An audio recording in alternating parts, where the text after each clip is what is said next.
Está no ar Infinitas Ideias, o podcast do mundo dos negócios. Infinitas ideias. De Nietzsche, o maior inimigo da verdade não é a mentira, e sim a convicção. Os melhores alunos são aqueles que aprendem e, acima de tudo, que duvidam do conteúdo apresentado e até dos seus próprios professores. Infinitas ideias. Existe mesmo infinitas ideias? A gente está aqui para duvidar e para testar através de histórias que serão trocadas e de ideias que serão contadas, uma a uma. Infinitas ideias. Esse é um espaço aberto para a gente falar de negócios, sobretudo de varejo e franchising. Hoje a gente está aqui com um especialista no franchising. Ele tem 15 anos, mais de 15 anos, trabalhando com franquias. Ele já atuou em franqueadoras nacionais e internacionais, tais como a Lego, Authentic Fit, Americanas e muitas outras. Hoje, ele é diretor de franquias do Dia, rede de supermercados, e é membro da comissão de lojas de conveniência da ABF. A gente está aqui com Rodrigo Faria. Seja muito bem-vindo, Rodrigo. Prazer. Que prazer. Um super prazer e primeira vez participando de podcast, então tem duplamente uma honra aqui. Que a gente quebre as pernas, é assim que isso você aí. estava me ensinando que, É isso aí, que break fala? a leg. Break a leg, tá certo. É um termo do teatro, as pessoas orientam isso pra gente, assim, desejam É do mundo isso? artístico, né? Vale para música, para teatro, cinema, enfim. Que legal, que legal. Aqui no Brasil o que eu conheço é o desejar merda, né? E às vezes eu falo isso pra quem... E muita gente ainda não sabe disso, né? No mundo corporativo, às vezes a gente fala, né? E é um termo do... Eu fiz teatro durante 6 meses, né? E aí lá eu aprendi também isso, né? E até hoje a gente fala, a gente está também, né, começando o nosso podcast, quando a gente comenta disso, tem gente que assusta, né? Mas é um aprendizado nosso nesse universo. Tem o passado antes do franchising que, se der espaço aí, a gente comenta também. Legal, legal. Muito bacana. Aqui o espaço, né, quero que você fique muito à vontade, tem as balinhas, tem a sua água, né, pra gente tocar. E eu queria muito começar, né? São mais de 15 anos atuando no franchising, Rodrigo. Conta um pouquinho pra gente dessa sua história de carreira, né? E como foi que ingressou nesse universo e o que aconteceu que não mais saiu. Conta um pouquinho pra gente dessa sua história. Não, super bacana. Bom, eu estava na faculdade, eu sou formado em Relações Internacionais, né? E estava precisando trabalhar, né? Até para pagar a faculdade, enfim. E procurando estágio qualquer ali baseado em Relações Internacionais, que era o meu curso. E eu não fazia ideia do que era franchising, né? E depois de ter passado lá em quase 30 entrevistas que eu não fui aprovado em proposta de emprego, quando eu cheguei na BF, apresentaram um projeto de internacionalização e eu fui aprovado. Foi assim que eu conheci o que era franchising. Cheguei em casa, dei o Google, né? O que é franchising, o que é franquias, para conhecer um pouco mais disso e ali eu fiquei, né? Eu digo que eu tive a sorte de começar no berço do franchising, né? Associação Brasileira de Franquias. E como eu sou formado em Relações Internacionais, eu tinha 2 papéis dentro da instituição. Um era institucional, né? Então a Associação Brasileira como uma entidade representativa do setor, que tinha interação com o Conselho Mundial de Franquia, a Federação Ibero-Americana, e uma outra frente mais objetiva que era a internacionalização de marcas brasileiras e trazer marcas estrangeiras para o Brasil, usando toda essa experiência de relações internacionais. E como a BF ela é uma instituição enxuta, e na época, né, há quase 20 anos, era mais ainda... chutava, cabeceava, fazia o processo inteiro, né? E logo no primeiro ano eu candidatei o Brasil para ser o gestor do Conselho Mundial de Franquias e da Federação Ibero-Americana de Franquias, que é quase aquela história da ONU, das bandeirinhas e tal, e um dos países é o país administrador do grupo. E nesse ano que eu candidatei, o Brasil ganhou as 2 cadeiras. E aí, automaticamente, eu estava trabalhando na ABF, no Conselho Mundial de Franquias e na Federação Ibero-Americanas, conhecendo as associações do mundo inteiro e também, automaticamente, as empresas, até para fortalecer o projeto que existe até hoje, que é o Franchising Brasil, né, de levar marcas brasileiras para fora e trazer experiências internacionais para o Brasil. Então, foi uma experiência muito rica ali, porque, primeiro, quando você fala de internacionalização de marcas, né, você está participando desse processo agora, não é fácil fazer uma expansão internacional, é muito investimento, você precisa entender a realidade do país, a legislação, etc. Então, por isso, tem que ter uma alta execução, né? Então, ou era o fundador da empresa ou era o principal executivo que cuidava do projeto, né? Então, com isso, eu, nos meus primeiros meses de franchising, já estava trabalhando com o Arthur Greenbaum, do Boticário, Ricardo Bomeni, enfim, com essas grandes marcas brasileiras que estavam se aventurando aí mundo afora. Então, com isso, eu já pude aprender bastante, viajei vários países ali para poder fazer estudo de mercado, mas principalmente também pela gestão do Conselho Mundial de Franquias, foi bacana que deu para pegar um pouco do que era a essência do franchising, né? E aí eu tive aquela sensação, né? Bom, conheço muito da teoria, como será que é a vida real, né? E aí foi onde eu me senti desafiado para sair do mundo institucional para ir para o mundo corporativo mesmo. E eu fui ser consultor de franquias da Lego, né? Um projeto educacional da Lego no Brasil, né? Trabalhando com escolas, universidades, usando o Lego como uma ferramenta de aprendizagem. E ali eu também fiz uma história bacana, porque eu comecei como consultor, saí como gerente de negócios, cuidando de franquias, operação própria, marketing, enfim. E um processo que acabou dando tão certo assim como gestão, que quando eu saí da Lego Brasil, eu fui convidado pela Lego do México para fazer a mesma implantação de projeto no México. Fiquei um tempo no México desenvolvendo. De lá eu conheci outras empresas de educação do Vale do Silício, por exemplo. Fui para Palo Alto prestar consultoria para empresas que estavam internacionalizando e desenvolvendo negócios, né? Inclusive trabalhei com fundadores de redes grandes ali que foram investidas pelo Facebook, que hoje fazem parte do grupo Meta ali. Então foi uma experiência muito bacana, né? Aqui no Brasil, depois voltando, eu tive experiência de trabalhar junto com a Xerto, né, que é uma consultoria especializada em franquias que tem a maior referência no mercado, né? Então, isso também abriu portas não só para ter mais conteúdo teórico para utilizar ali no dia a dia da franquia, como conhecer diversos segmentos, né? E aí de lá participei de um processo de revitalização de marca do grupo Authentic Fit, né, que tem Authentic Fit, Artwalk e Magic Fit. Antigamente existia aquele conceito da loja de calçado, que era muito padronizado, né, as lojas que tinham ali tênis do teto até o chão, os corners das marcas Nike, Adidas, Puma, ASICS, e aí tinha mais de 20 marcas parceiras.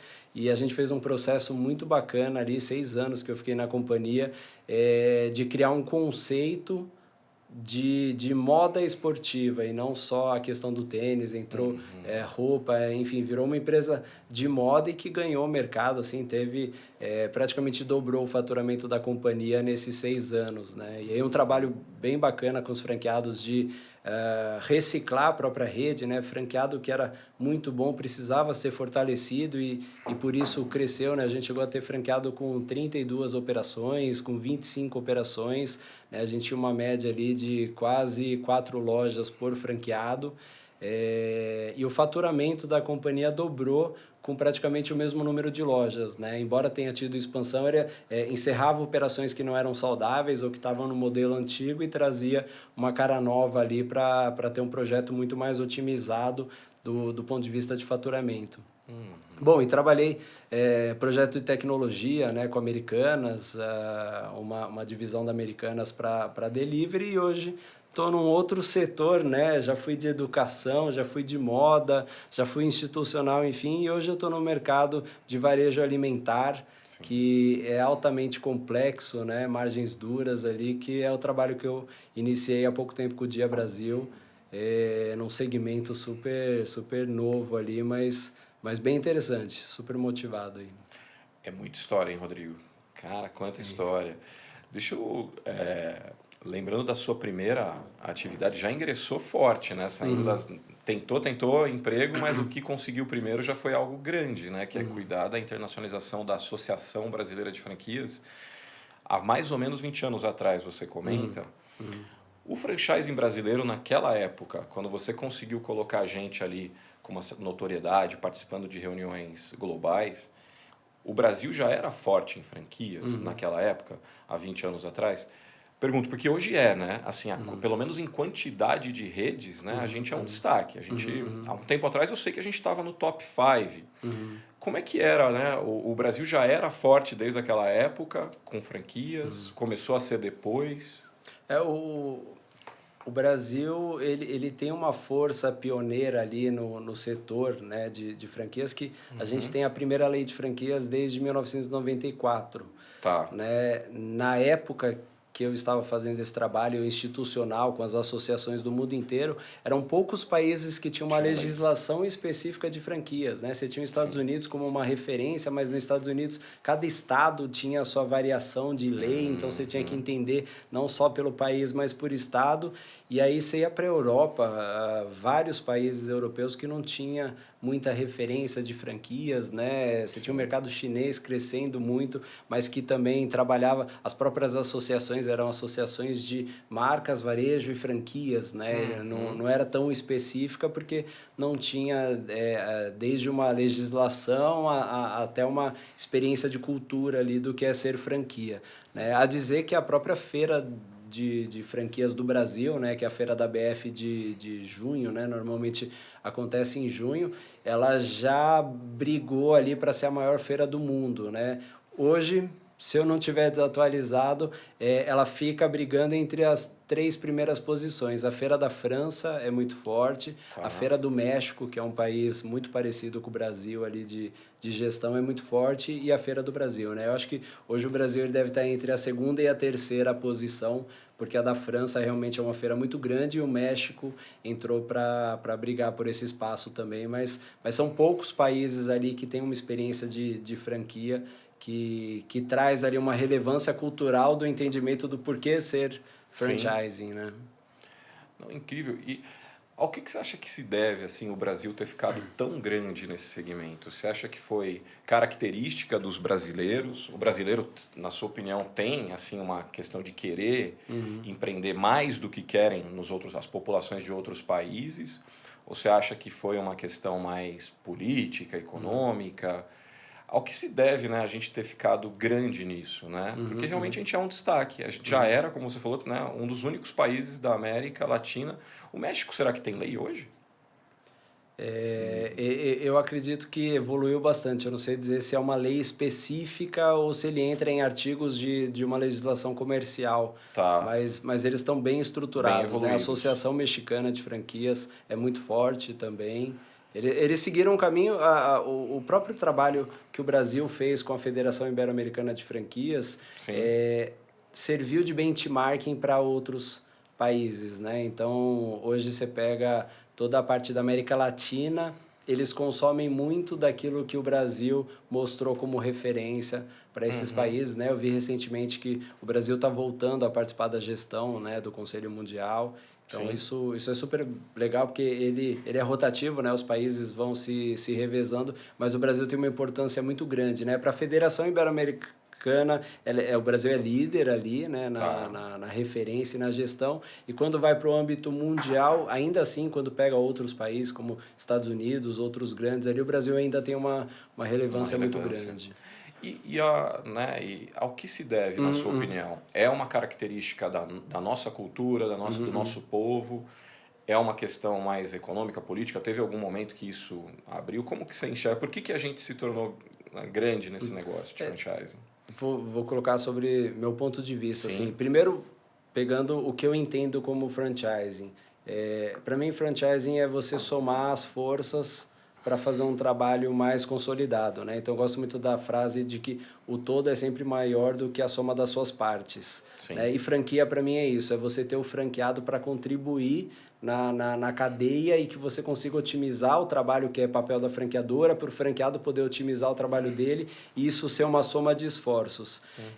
Pega isso como característica e vai para o fato de que o Brasil é extremamente complexo e difícil pela sua legislação, pelo seu regime tributário, por todas as variáveis que a gente tem como país, a gente precisou realmente somar esforços para sobreviver num mercado tão volátil ou tão difícil como o Brasil, né? Acho que um dos exemplos, eu comentei do trabalho com o grupo Authentic Fit. Sim. Um dos nossos maiores desafios ao negociar ali com Nike, Adidas, Puma, enfim, os principais players, era explicar que o franqueado de São Paulo não conseguia ganhar o mesmo dinheiro que o franqueado de Manaus por conta da diferença tributária, por ICMS, explicar que o Simples Nacional não é nada simples e que quando você vai para outros modelos você tem variação de imposto, de entrada, de saída e tal. Então, quando você traz essa perspectiva de mercado, primeiro, você já restringe a entrada de players no Brasil, né? Acho que tem muitos players que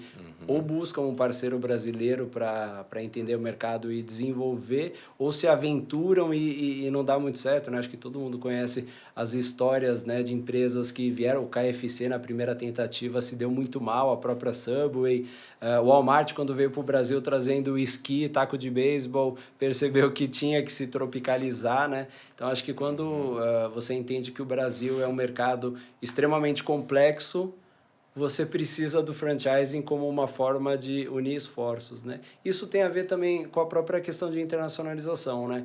Quando você vai para um país, o ideal é você ter um parceiro local que entenda daquela realidade, né? E a nossa realidade sempre foi tão difícil que eu acho que por isso que o brasileiro entendeu que fazer um modelo de negócios em que você soma esforços, você consegue perseverar mais, consegue ter mais longevidade aí na atuação. Legal. O KFC eu lembro, né? Teve ela chegou, teve uma época que a minha impressão é que ela não existia mais, né? Ela deu uma regredida para depois dar certo. E a Subway hoje, impressionante, ela é uma das maiores franquias em número de unidades, assim, tanto no Brasil como em outros lugares, né? Quais que você, né, essas histórias eu não conheço, se você puder comentar um pouco, o que você acha que foi, assim, uma barreira, né? E o que eles, né, enfrentaram quando chegaram no Brasil, que tiveram que regredir para depois crescer de novo? A maior parte das iniciativas frustradas que eu acompanhei, até nesse processo de ABF, de entender a realidade do estudo de mercado ali, foram os países que eram marcas que nos seus países eram muito fortes. Sim. E que vieram com a mesma metodologia para operar no Brasil. E aí não entenderam a necessidade de tropicalização, não só tropicalização de produto, né, de entender como adaptar o produto ao gosto do brasileiro, mas até formas de gestão, né? É uma realidade que quando você pega uma classe baixa na Europa, não se compara com a classe baixa no Brasil. Né? Você tem uma disparidade social e de renda que é tão ampla, né? No Brasil tem tantas faixas de faixa econômica, social, a própria regionalização, não vou nem entrar no mérito do tamanho geográfico do Brasil, que ele é quase um continente, mas pelas características de cada região, você não consegue usar um modelo de negócios e seguir esse mesmo modelo para operar não só em uma região, mas em várias regiões do Brasil. E a maioria dessas tentativas frustradas lá atrás foram iniciativas em que a marca vinha com os executivos internacionais para operar no Brasil. E aí, quando não deu certo, o caminho que fez a Subway, o KFC, enfim, conseguir achar a rota foi trazer um parceiro brasileiro. Né? Acho que esse foi o marco ali em que eles conseguiram entender o mercado, se ajustar à realidade do mercado, porque não é questão de investimento, né? Se você estiver botando dinheiro num canal errado, ele só vai escoar para o lixo ali, para o esgoto, mas não vai chegar onde eles estavam buscando. E aí quando você bota um operador brasileiro que saiba fazer bem isso, aí as coisas começam a funcionar. Inclusive essas iniciativas também foi uma metodologia de internacionalização, né? Eu lembro na época que o grupo do Bob's foi para o Chile, encontrou uma marca chilena, chamava Chiles, trouxe a representação dessa marca chilena para o Brasil, enquanto a Chiles ajudava na internacionalização do Bob's e das marcas do grupo BFFC no país. Então, eles trocaram a experiência, né? Ao invés de eu entrar no seu país e tentar desbravar, opera a minha marca que eu opero a sua, né? Era uma joint venture aí que funcionou super bem e eu acho que acabou virando um modelo, né, como um todo. Eu sempre conto a história, uma das marcas que fazia parte do projeto era a Nobel, né? A livraria Nobel. Hoje reduziu bastante o seu espaço, mas naquela época era uma rede muito forte. E aí quando você fala assim, internacionalização da Nobel, você vai internacionalizar o quê, né? Porque o livro não é no mesmo idioma, então eu não posso pegar um container e mandar livro para lá. As referências do país também são bem locais, você tem os autores locais, as editoras locais e tal. Então, como que eu internacionalizo uma marca dessa? O projeto deles era muito baseado na gestão, né? Qual que era a gestão de franquias, a gestão de negócios, de estoque, de inteligência comercial que estava na metodologia da Nobel que funcionaria em outros países. Então, na Espanha, por exemplo, eles mantiveram o nome, buscaram um parceiro local. No México, por exemplo, eles já fizeram uma joint venture com uma empresa mexicana, com o nome da empresa mexicana, mas com a metodologia que eles tinham. Então, acho que isso tudo acaba indo muito para a essência do que é franquias, né? Quem consegue fazer melhor do que eu? É um franqueado ou sou eu? Então faz sentido eu ser franquia. É um parceiro local ou é melhor eu entrar e tocar diretamente? Né? Então tinha desafios, né? Por exemplo, eu participei da Feira da França, lá atrás, né? Quase mais de 10 anos, em que o Boticário ia para o país. O Boticário, desde sempre, era a maior franquia do Brasil, referência no Brasil, mas na França ninguém conhecia, né? Não só ninguém conhecia, como tinha concorrentes muito grandes. Então, você pode ser o maior aqui, mas ali você começou do zero. Né? E não só posicionar produtos, você tem que posicionar gestão, posicionar negócios. É um trabalho desafiador. Pra caramba. Não, e isso que você comenta, né, a respeito da Nobel, principalmente, eu acho que é incrível quando uma marca não é fabricante do seu produto, né? Como, por exemplo, o Boticário fabrica o seu próprio produto. Mas a Nobel, né, ele vai ser diferenciado na gestão. E o que eu vejo que é um risco enorme é que muitas pessoas se tornam franqueados, ganham o know-how da franqueadora e depois dão um tchau-tchau para a franqueadora e tocam com o seu próprio nome, né? Isso é um risco enorme, né? Principalmente quando você vai internacionalizar. Essa pergunta que você comenta, peraí, o que eu tenho de diferencial, no que eu, franqueadora, serei melhor, né? Que o franqueado não vai conseguir, não vai precisar, né? Não vai ter a opção de falar, vou tocar agora sozinho, com o nome X, não mais com o nome Y da franqueadora, e navegar muito bem, né? Eu acho que isso é um desafio incrível. E para hoje, marcas brasileiras que pretendem chegar em outros países, né? Estou vivendo esse desafio, você sabe, eu te procurei um pouco para trocar uma ideia, mas assim, o que é importante essa marca se atentar, né? Responder que perguntas, né? Verificar que situações antes de partir para uma internacionalização. Para as marcas que são nossas aqui brasileiras e falam, pô, quero começar a expandir na América do Sul, ou daqui a pouco em Portugal, né, que está muito o México, né, que é um país que está muito em voga, que é importante dessa marca se perguntar antes de partir para essa internacionalização, ou de verificar? Acho que o primeiro ponto é uma pergunta muito honesta para si, para saber se você está preparado para isso, né? Independente do seu sucesso no país de origem ou a estrutura que você tem, ir para o mercado internacional requer muito investimento, muita dedicação, muito tempo, muitas frustrações. Então, está preparado para isso nesse momento? Porque não dá para ir mais ou menos, dá para ir devagar, ou vai ou não vai, né? Não tem margem, não tem espaço para isso. Mas entender que esse é o caminho e que essa é a forma de continuar expandindo como rede, ganhando mercado e tal, tem algumas etapas ali que são fundamentais, né? O primeiro é registro de marca. né? Não adianta, você primeiro precisa ver se você tem já a sua marca registrada, se alguém já registrou. Eu lembro, na época do projeto Franchise em Brasil, a gente começou a receber fotos da Spoleto na Colômbia. Né? E aí você olhava a foto, era um pouco estranho, porque a Spoleto era verde, né? Não era aquela fachada vermelha, era verde, mas o nome era igual, mas a metodologia era a mesma.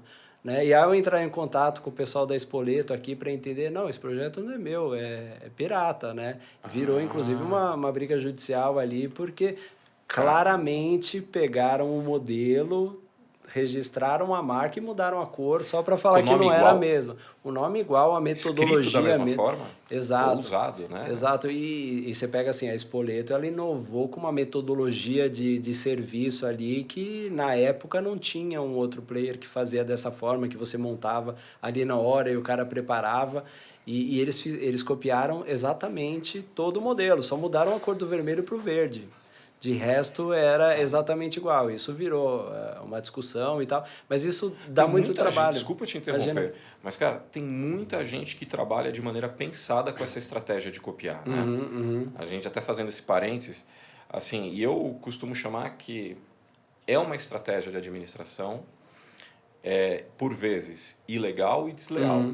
Outras vezes não. Porque tem gente que não copia exatamente o nome igual, mas parecido. Eu lembro, desde 20 anos atrás, quando eu fiz faculdade de administração, o professor mostrando postos de gasolina que você pensava que era Shell e não era. Era alguém com uma marca muito parecida que de longe você olhava, pensava e tem a credibilidade de uma marca conhecida, você parava. Quando você estava dentro do posto, você descobre que é outra marca. Tem gente que faz isso, e eu tenho percebido isso também aqui na América do Sul, né, no Peru, no Chile, que tem muitas marcas que olham marcas brasileiras e que copiam lá. Né? Eu vi uma no Chile que se inspirou na Chili Beans. O nome é outro, chama Peppermint. Mas né, não é ilegal, mas é inspirado. A pimenta tal, mas não é uma cópia do nome, né? Tem algumas cores diferentes, mas é uma estratégia, né? Isso de negócio. Que eu acho que é uma estratégia pobre. Pobre em que sentido? Porque você não precisa, de fato pobre, você não precisa de um alto investimento financeiro para construir uma marca, construir uma credibilidade. Você faz uso de ser confundida com outra, muitas vezes, que já tem essa credibilidade e você não precisou investir, por isso é um investimento baixo. Né? E tem que tomar muito cuidado, né? Porque se você passa de uma linha ali que você copia o layout, copia a cor, o nome fica quase igual, aí você pode sofrer realmente danos ao ponto de muitas dessas terem sido fechadas, né? Terem sido encerradas. Né?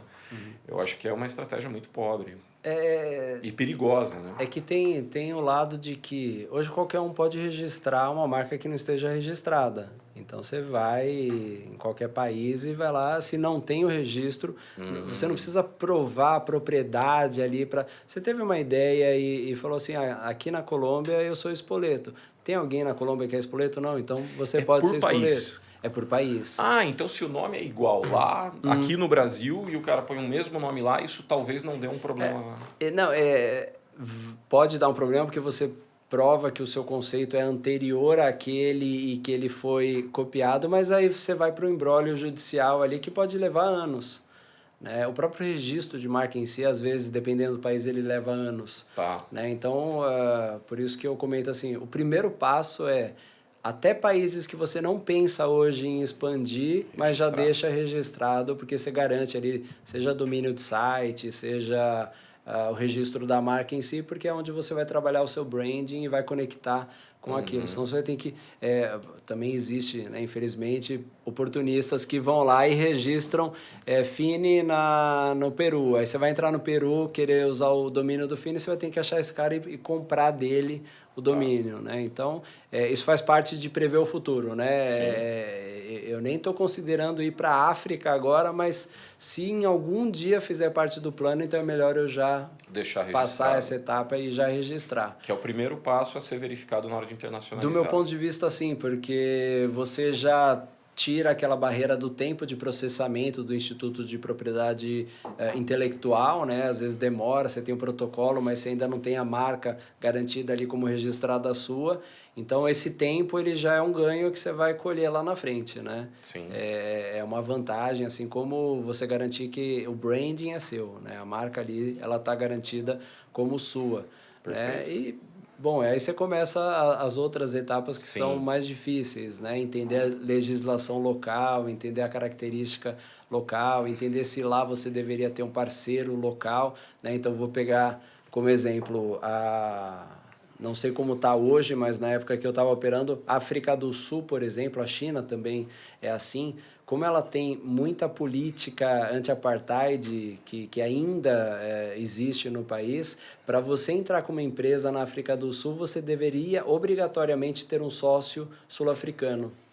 Né? Porque aí é uma forma de você preservar a cultura, garantir que você não vai ter o estrangeiro se aproveitando do seu país e tal. A China também, você precisava ter um sócio chinês para que pudesse abrir a empresa, para que pudesse fazer todo um trabalho. Então, esses desafios, né?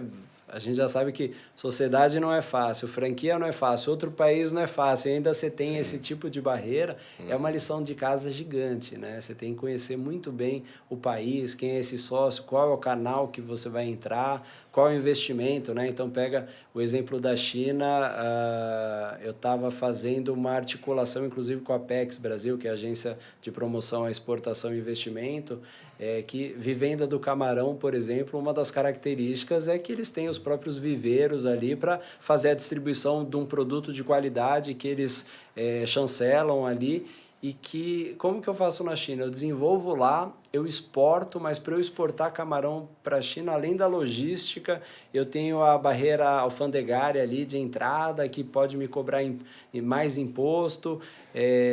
São algumas características ali bem complexas, né? Sim, total. Legislação, cultura, registro de marca, né, fundamental. E como diferencial, né, assim, que seria, né, que dá força para realmente essa pessoa que é um sócio de outro país pega a gente, a nossa marca está registrada, né, no caso de franquias que não são fabricantes, né, como o Boticário, Cacau Show, a própria Fini, né, que produz o seu próprio produto. Em outros casos, como fazer para, de repente, esse sócio amanhã não realmente tocar o negócio por conta própria e se desvincular de você? Esse perigo, né? Como é que a gente... Uma marca que quer internacionalizar, como é que ela evita isso? Eu acho que vale, né? E por isso que a legislação depois do registro de marca, ela já é a segunda parte mais importante. Tá. Assim como um contrato de franquias padrão, você tem que ter um documento muito bem estruturado para isso, né? Tá. Porque você tem os dois caminhos, né? Você tem esse sócio local que pode te passar o chapéu amanhã e você não tem a força, então como que você resguarda juridicamente isso? Mas às vezes a própria necessidade, né? É interessante que eu tinha um exercício naquela época que achava super bacana, que era entender os cases de fracasso. Normalmente a gente busca case de sucesso, né? E a gente aprende muito com o de fracasso. E tem uma história, né? Dizem hoje que até hoje, se você falar México dentro do Habib's, alguém te põe para fora, né? Porque o Habib's foi para o México para fazer a expansão. Começou todo um desenvolvimento, investimento local e tal. E primeiro teve duas características, né? O mexicano não entendia o que era esfirra, né? Esfirra, assim, ainda não tinha um estrangeirismo ali de ter produtos como a gente que já estava mais, né? O Habib's é uma empresa brasileira que vende comida árabe, né? Então, o próprio Habib's foi para os Emirados Árabes lá e conseguiu fazer um trabalho bacana por conta da gestão e tal, mas no México eles estavam tendo dificuldade. O mexicano não tinha a mesma característica de gestão do brasileiro, o brasileiro nesse momento estava mais workaholic do que o mexicano, ele era mais low profile ali no serviço, ele não entendia muito bem o que era esfirra, aí alguém teve a ideia de falar que é tipo uma tortilha, mas não era. E aí o mexicano olhava e falava assim, não, isso daqui não é uma tortilha, né? Aí o Habib's pegou os mais fortes executivos do país e mandou para o México. Aí chegou executivo no México para tentar retomar o que já não estava dando certo, e o México tem uma característica ali, né? Ele parte está nos anéis de fogo do Pacífico, é um país que tem terremoto com bastante constância. E quando esse executivo foi com a família lá, desceu o terremoto forte lá, né? Assustou ele, assustou a família, pegou as coisas, voltou, e o Habib falou assim, fecha a operação no México, que eu nunca mais quero saber desse país, né? Então dizem que até hoje não se pode falar de México lá. E você fala, são vários pontos, né? A tropicalização, a gestão de uma cultura de trabalho do mexicano versus o brasileiro, porque o Habib's desde sempre tem uma operação muito otimizada, né? Um produto de baixo custo, então você tem uma margem já apertada, então você tem que ter uma eficiência operacional muito grande. No Brasil você explorava demais essa eficiência operacional, lá fora não era bem assim. Aí vem terremoto, que também não tem nada a ver com o mundo de negócios, mas interfere. Aí você fala, são realmente muitos fatores internos e externos, né? E até exemplos de coisas que... essa história eu escutei do próprio Shiba. Quando a China Inbox foi montar a operação nos Estados Unidos, eles estavam tudo pronto para inaugurar a loja, já estava montado, já estava programado um quarteirão, alguma coisa assim, do World Trade Center.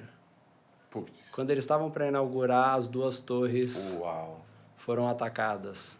E aí não é culpa de ninguém, né? O negócio teve que ficar fechado por muito tempo, né? Porque, óbvio, pelo tamanho do atentado e tal, a operação que estava pronta para inaugurar, que já tinha um monte de investimento, ficou fechado há tanto tempo que eles decidiram já nem fica com essa operação, já fecha e segue a vida, né?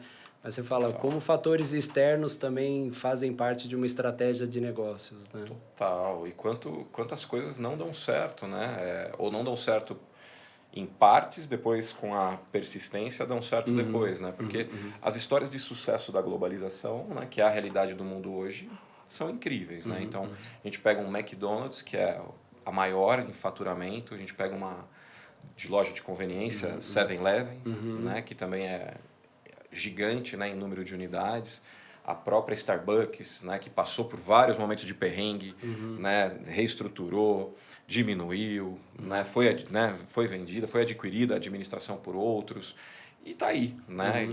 E são marcas globais, né? A gente tem isso muito forte no mundo hoje, né?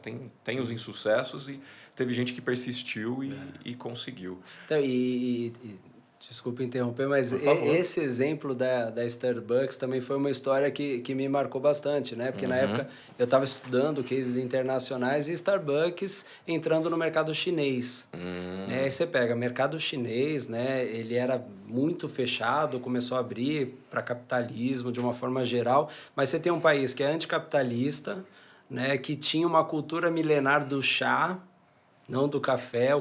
O Starbucks era uma simbologia do americano, né? Aquela história de você pedir aquele café daquele tamanho e chinês também odiava americano, né? Então, você tinha tudo para não dar certo, né? Um país que não toma muito café, que entende que café é coisa de americano, meu maior inimigo, é um capitalista num país que ainda não se entendia muito, né? Qual caminho, né? Se é comunista, se é ditatorial, se é capitalista, enfim. E você entra com uma marca e constrói, né? Primeiro teve que trabalhar portfólio, dentro do portfólio tinha café, mas tinha chá verde. Conseguiram mudar o mix de produto para atender também o chinês, e pegou aquele chinês que tinha uma aspiração de desbravar o mundo, né? Como a liberdade americana apresentava ali para eles, e eles foram fazendo um trabalho devagar ali, mas bem consolidado, né, que foi o que você falou da persistência, e eles conseguiram posicionar, né, hoje, e na China, quando uma coisa dá certo, você sai de 1 para 1000 unidades do dia para a noite, né, tudo é colossal ali, né. Sensacional. E essa flexibilidade, né, de, por exemplo, o chá verde, né, a flexibilidade, eu ouvi uma história da Starbucks que não sei se ainda mas por um período o Magic Johnson do basquete, né, da NBA, ele tinha algumas unidades da Starbucks e ele conseguiu, né, como franqueado, né, influenciar que tivesse rabanada no Brooklyn, nos Estados Unidos, né, tivesse um produto que não tinha nenhuma outra, né, que foi e teve, né, foi uma flexibilidade. E eu acho que não é só pelo fato de ser o Magic Johnson, né, eu acho que as franqueadoras que escutam os seus franqueados, né, que escutam a necessidade do país, né, o franqueado é o cara que escuta o cliente é o povo do país, é o povo que está ali, né, essa necessidade, e conseguem abrir exceções, né? Não ser aquela coisa tão amarrada, né? Acho que funcionam melhor, né? Acho que o McDonald's no mundo tem poucos lugares que ele vende cerveja, mas tem. Teve, se eu não me engano, na França parece que tem cerveja e alguns outros pouquíssimos lugares que você vende, né? Então, assim, é necessário ter as exceções, né? É necessário ter essa flexibilização. Não dá para ter uma regra... Tem que ter uma essência, tem que ter uma estrutura, os produtos-chave, né? Mas tem que ter exceção. No Brasil a gente vê muito isso, né? Nem todo produto que vende bem no sul vende bem no norte, né? Então é muito diferente. Assim como o McDonald's na Argentina tem o sorvete de doce de leite, e eu tive uma experiência bacana também, que eu fui para Guatemala conhecer o mercado de franquias da Guatemala, uma delegação brasileira lá, e a Guatemala era e ainda é um dos países mais perigosos do mundo, né? Por conta da disparidade social e tal. E eu fui com a delegação brasileira, tinha executivos da ABF ali. Primeiro que, para nos levar para um lado e para o outro, eram carros blindados e uma equipe armada com metralhadora acompanhando a gente.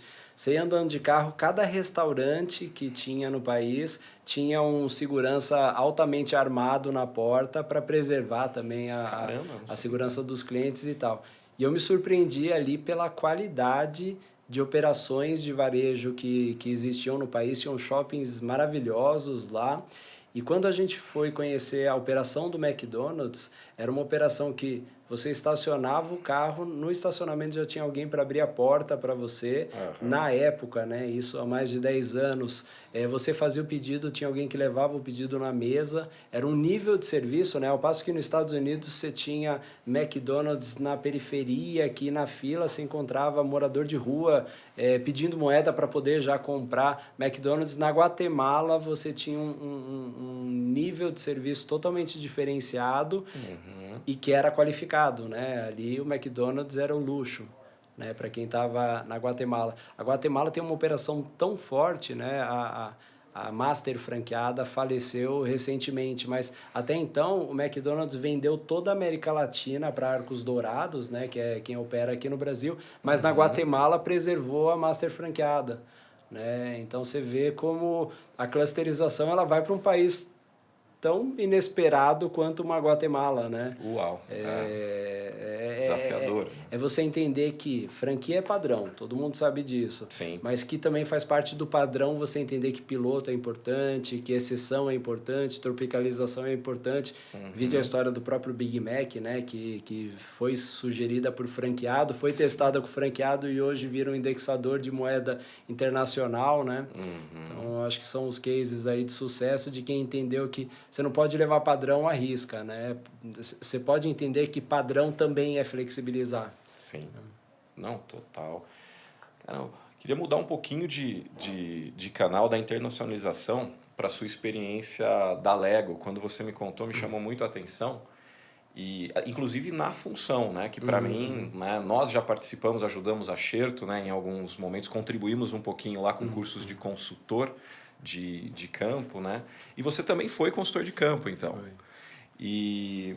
E hoje é diretor. Isso é uma coisa que eu costumo falar, que muitos dos diretores, inclusive eu conheço um CEO, né, da 5ASEC, inclusive, que foi consultor de franquias, né? Já trabalhou nessa função, atendendo diretamente os franqueados, né?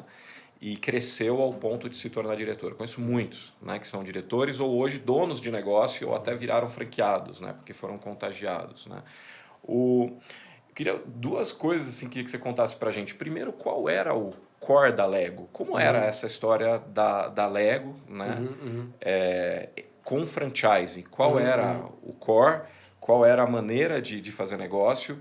E aí entrar um pouco nesse papel seu ali, né, da consultoria, e se isso quanto eu né, já tenho essa visão que esse trabalho, todo consultor bom não, todo consultor ótimo, é já um gerente, né, de possíveis áreas de negócio, né, inclusive um head nacional de franquias, por exemplo, né, um diretor de franquias. Como é que foi essa tua vivência aí como consultor, né, e a Lego como é que era? Não, super legal. Bom, primeiro, eu sempre falei para os meus times de consultores de que eu acredito que o consultor tem a função mais importante de uma franqueadora. Porque se ele faz bem esse trabalho, ele está realmente preparado para assumir qualquer gestão ali de canal dentro da empresa. E foi a minha trajetória, né? Foi a sua ali. Foi. Então, não é discurso motivacional. De fato, é a trilha que a gente percorreu e que é real, né? A Lego, só para contextualizar, eu trabalhava na divisão educacional. A Lego sempre tem 3 divisões, que é o varejo, a loja que vende as peças, os parques temáticos, toda a parte de videogame, filme, parque temático, etc. E a área educacional, que é muito forte também na Lego, que tem como público-alvo trabalhar com escolas, universidades, até projetos mais complexos que eu vou comentar. Mas eu trabalhava nessa função educacional. E aí, ele é um projeto em que o franqueado, ele era um desenvolvedor local, e aí naquela região que ele atuava, podia ser uma cidade, um estado, uma mesorregião ali, ele ia desenvolver o trabalho com as escolas e universidades e até a área pública da região, né? Então, o que era o projeto? Eu chegava numa escola, a escola tem a sua grade curricular. Vai ter aula de física, eu posso ensinar como funciona uma roldana, um eixo, uma bicicleta, montando com Lego. Né? E aí o trabalho ele consistia em 3 pilares. O Lego como uma ferramenta, o material didático, que ele complementava a grade escolar, e a pedagogia, que era o nível de serviços. Então, a consultoria da Lego ela tinha 3 papéis. O comercial, que era prospectar as escolas, desenvolver esses clientes, que era um B2C, né? Um B2B, para depois a escola multiplicar isso com os alunos, com os pais, etc. Ele tinha um trabalho pedagógico, que era o core ali do negócio, você entender como conectar a pedagogia utilizando o Lego como ferramenta, e tinha o papel que eu entrei para fazer, que era o consultor de negócios. Era o cara que conectava a necessidade comercial com DRE, com a qualidade operacional do franqueado, como que ele estava desenvolvendo as operações. Então, no final do dia, esse consultor ele olhava o todo, né? Se eu estivesse fazendo um excelente trabalho pedagógico, mas não fizesse comercial, eu ia ter uma qualidade, mas não ia ter cliente. Se eu fosse só comercial e abrisse um monte de cliente, eu ia perder em qualidade. Isso é algo muito similar ao que acontece com escolas de idiomas, né? Tudo aquilo que está voltado para a educação. Eu preciso ser comercial para trazer público, mas eu preciso ter qualidade para manter. Né? E aí esse consultor ele fazia todo esse alinhamento estratégico de expansão, de crescimento do franqueado e da própria rede. Então, para mim, é por isso que quando a empresa passou por reestruturações, agora a gente precisa de um gestor para cuidar das franquias. Quem está preparado? O consultor. Sim. O consultor conhece o franqueado, conhece a frente comercial, pedagógica. Ele não aprofundava pedagogicamente ou comercialmente, mas ele entendia como cada área se conectava para fazer o negócio acontecer. E aí o trabalho com o franqueado começou a fluir super bem. Tinha projeto de área pública que você fechava com uma rede municipal, estadual, em larga escala e trazia Lego para as escolas em peso. Era super complexo, porque você tinha que trabalhar com licitação, com uma série de coisas. A gente conseguiu trazer isso por franqueado, participar também desses processos. E tinha projetos especiais, né, que aí que eu ia comentar, assim, a Lego não é só pecinha de encaixe. A Lego tinha robótica de alto nível, né? Tinha sensores ultrassônicos, sensor de movimento, sensor de som, enfim. Ele trabalhava com uma robótica de uma qualidade tão alta que eu fechei um projeto de parceria com o ITA para fazer teste de produção de avião. Uau. Né? Eu sentei, sempre era um trabalho de venda consultiva, né? Porque você precisava entender a realidade, e eles estavam me explicando que para você produzir um avião tinha um processo que ainda era muito manual. Na hora de colocar as chapas de metal no avião, você tinha que ter as pessoas segurando e um soldador. Tá. E que isso, além do risco, do peso, de uma série de coisas, você poderia correr o risco da falta de padrão. Só que para eles desenvolverem um robô que fizesse isso, era um investimento altíssimo para não ter certeza se ia dar certo. Então, a Lego ela entrou como uma ferramenta de teste de hipótese. Se eu conseguisse replicar um robô que fizesse isso numa escala menor, eu estaria chancelado para investir na larga escala. Né? Então, hoje, o diretor de desenvolvimento que trabalhava comigo, hoje ele faz projeto com a NASA. Para você ter uma ideia, ele desenvolveu com Lego leitor de cubo mágico. Um robozinho da Lego pegava o cubo mágico, analisava com a câmera e conseguia resolver sozinho um cubo mágico, devido à alta complexidade. Então, ele era um projeto bem diferente, os franqueados tinham que ser qualificados para entender quais caminhos que você poderia entrar, já que era um projeto tão flexível ali em metodologia. Né? Então, isso acho que fez render bastante ali o negócio, né? E aí a gente cresceu ali para vários estados, né? Um projeto que pulverizou tanto que a própria Lego Dinamarca começou a investir mais no Brasil, colocar escritórios próprios ali para aproveitar esse potencial que tinha. E por isso que depois fui para o México implantar esse mesmo projeto. Caramba! Deixa eu entender melhor essa situação. Por exemplo, quem é esse franqueado dessa parte educacional? Qual é o produto dele e como que ele ganha dinheiro? Né? Por exemplo, se eu fosse uma pessoa que quer ser franqueado da Lego nesse momento, né? Qual assim, você era um mediador entre a Lego e o franqueado e ajudava ele com a questão das instituições, das escolas. Isso que eu não entendi muito bem. O franqueado, né, a pessoa que está vendendo esse processo que vai não só o material, como a pedagogia junto, como o método junto, existia uma metodologia educacional. Para ser franqueado, como que é isso? Como que é eu ser franqueado dessa parte educacional? Eu não entendi muito bem. É legal, isso é algo que não só aprendi ali, como eu replico até hoje. Não existe o franqueado perfeito, né? E aí, quando você entende a característica, ele era um processo que você tinha uma etapa comercial, uma etapa pedagógica e uma etapa de gestão. Então, era natural que você tivesse o franqueado que vinha do mercado educacional. Ele já entendia de escola, já tinha o networking com escola, etc. Mas talvez ele não entendia nada de gestão. Né? Qual que era o trabalho dele? Ele pegava uma determinada região e aí ele tinha escolas particulares, tinha área privada e ele tinha projetos extracurriculares. Ele chegava na escola, fechava e vendia o projeto para a escola. Né? E aí o projeto ele era composto pelos 3 pilares que eu comentei. A escola comprava disso, o produto é esses 3 pilares, né?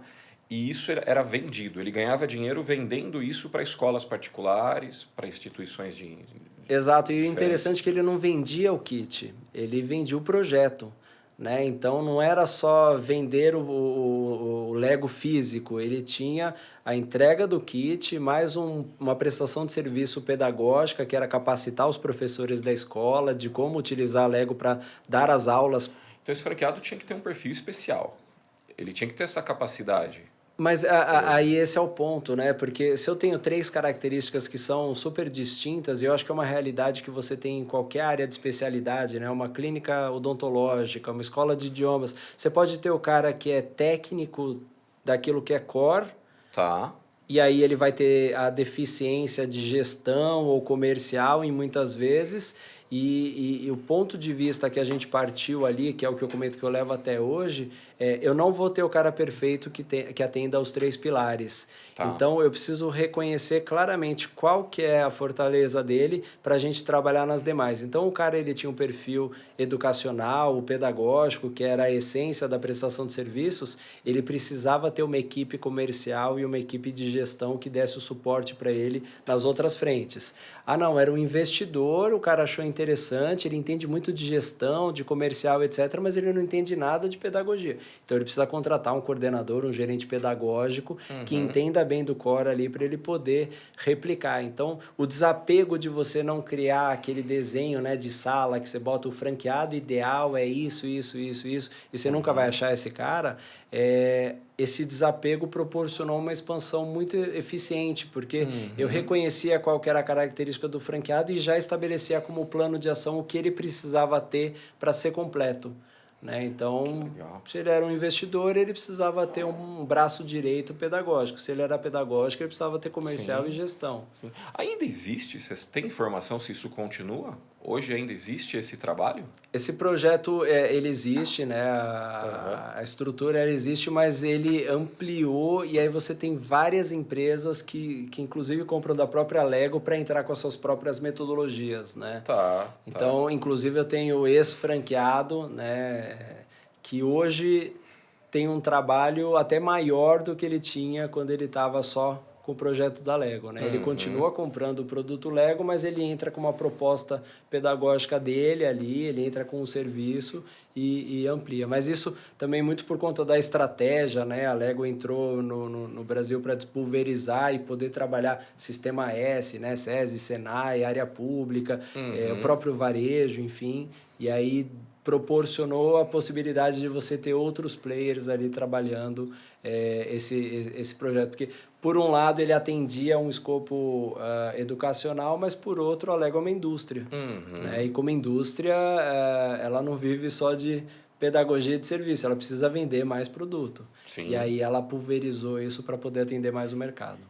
Era muito interessante. Para mim, Lego era as pecinhas, né? E aí você trouxe algo que trabalha com robótica, trabalhou com ITA, trabalha com a NASA, né? Assim, impressionante, né? E eu sei que ela é gigante, né? Eu sei que tem as lojas exclusivas e tudo mais, mas muito, muito interessante.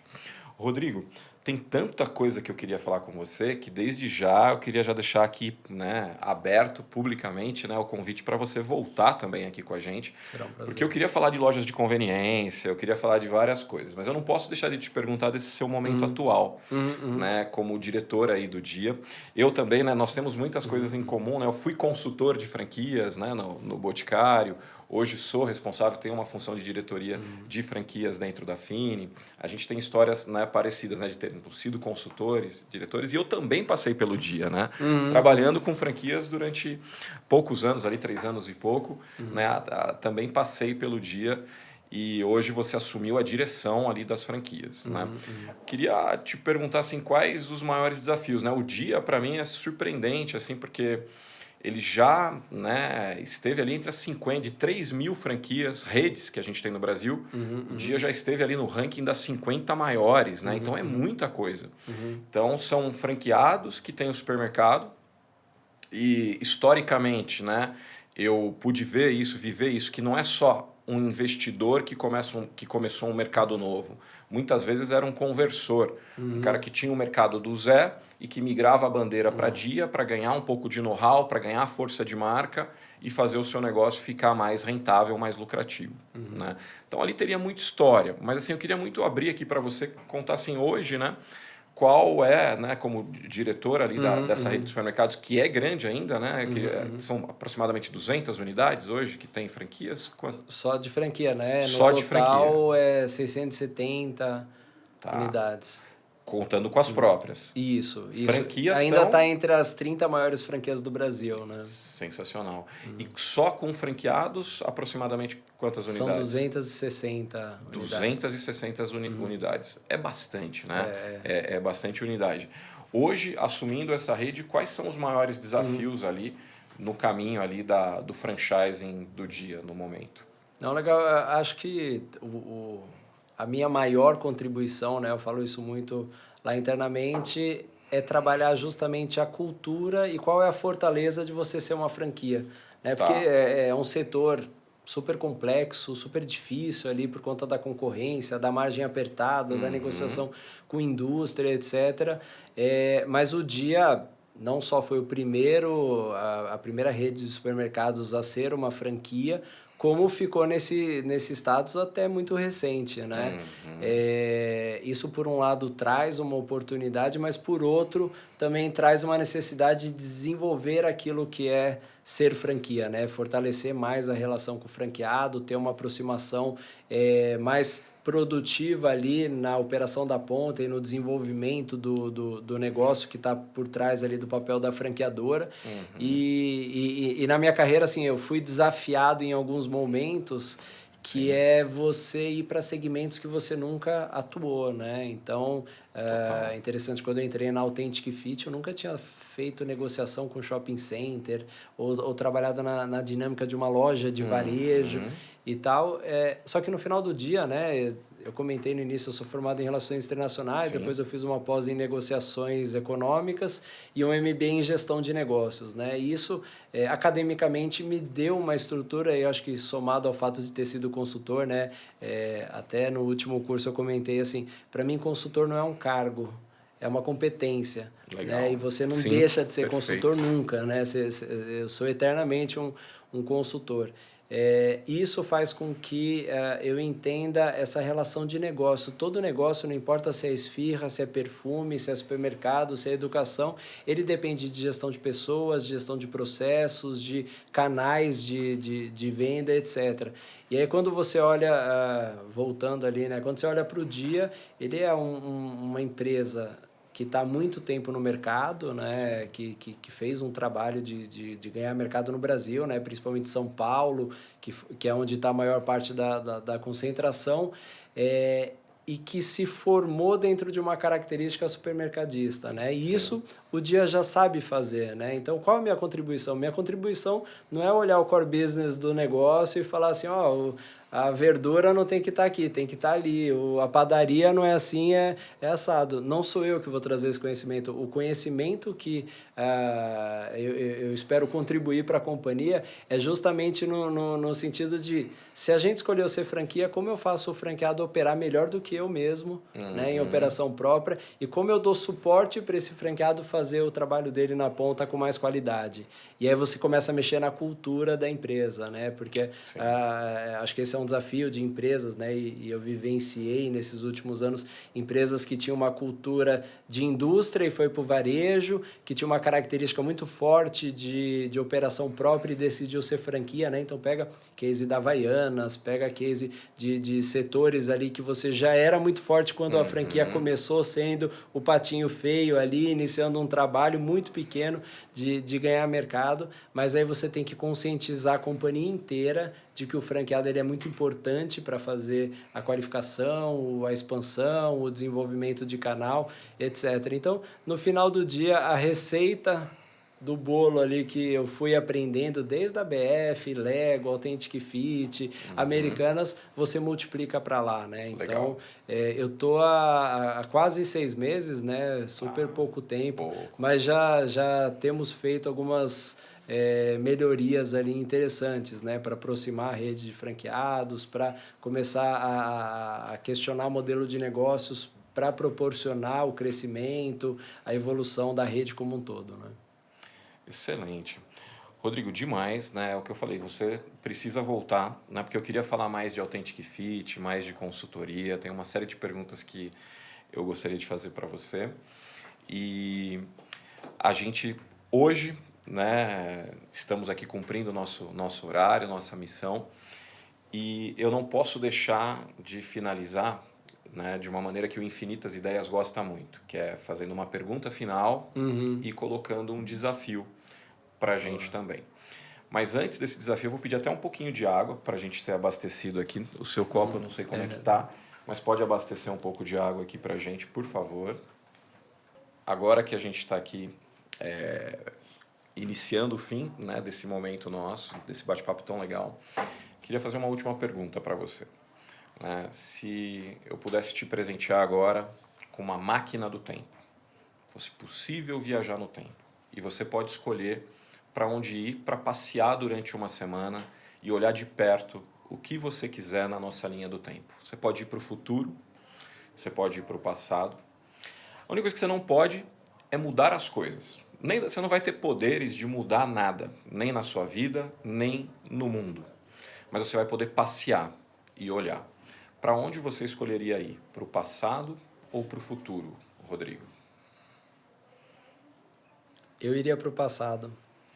Para qual lugar? Para qual época? Pode escolher, porque eu vou regular aqui e vou te dar esse presente.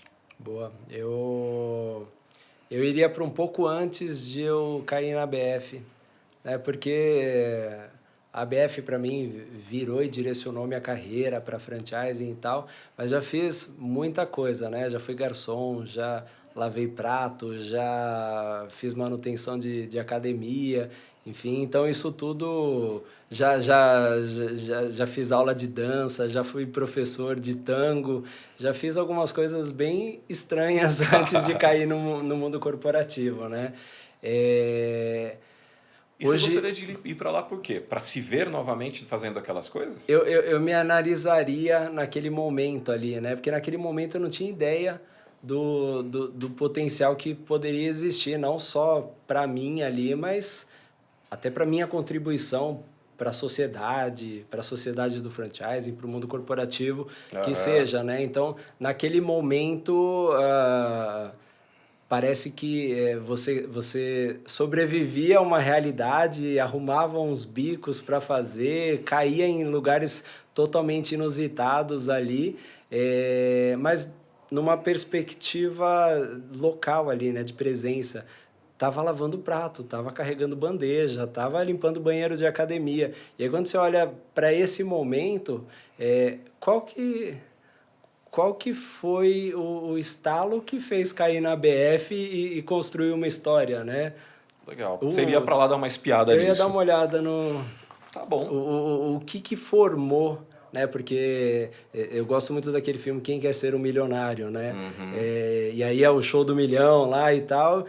E o menino vai super bem e ganha 1 milhão pela experiência de vida dele, né? Então, eu acho que hoje o desafio que eu tenho no dia, que eu tive na Lego, que também teve a ver com as bandejas que eu carreguei, com os banheiros que eu limpei ali, porque no final do dia, tudo isso foi formando não só caráter, mas foi formando casca para depois lidar com franqueado é difícil, lidar com o mundo corporativo é difícil, lidar com sócio fundador é difícil, porque você tá trabalhando com momentos, com pontos de vista diferentes. Eu acho que tudo isso me formou também para poder perseverar, né? Normalmente a gente fala da faculdade que fez, do MBA que fez e tal, mas talvez a formação ela foi muito antes disso, né? E como na época eu não tinha ideia, eu voltaria para me analisar naquele momento.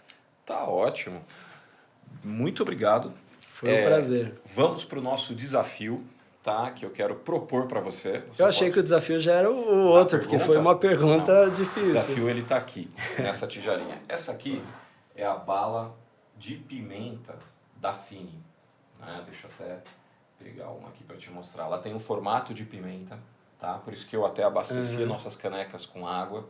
E o desafio é te convidar, te desafiar para experimentar junto comigo. Na verdade, eu já conheço, né? É para experimentar essa bala de pimenta e tentar não fazer cara feia. Você aceita o desafio? Vamos embora. Então, bora lá. Já trabalhei no México, então vamos ver se me formou para esse momento. Vamos lá. Saúde.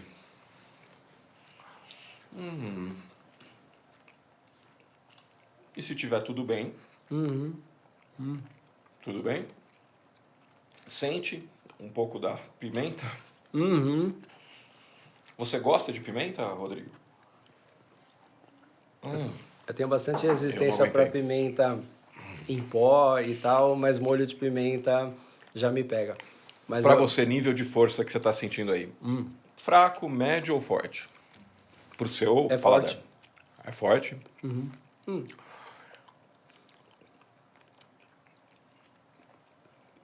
É de médio para forte, mas duas coisas que aprendi no México. Primeiro, beber água é pior. É pior? É pior, porque você espalha na língua. Então, a recomendação é comer um pouco de sal. Comer um pouco de sal alivia mais do que beber água. Vou fazer isso, eu sempre erro. E piora mesmo. Eu acabei de beber água e parece que tomou a boca toda. Porque aí você espalha nas papilas e em vários pontos. Você foi o único que sorriu diante desse desafio, por enquanto, né? Boa. Conseguiu aí não só não fazer cara feia, mas fez uma cara muito legal. Então, realmente, essa experiência do médico acho que deu uma transformada Nada como em ti. fazer um estágio lá. Parabéns, desafio superado, prazerzaço. super obrigado. Não vejo a hora que a gente tenha a próxima, porque eu tenho muitas outras que eu queria falar contigo e a gente aproveita aí, né, numa próximo encontro para discutir. Pô, vai ser um prazer. Obrigado, infinitas ideias. Tchau, tchau.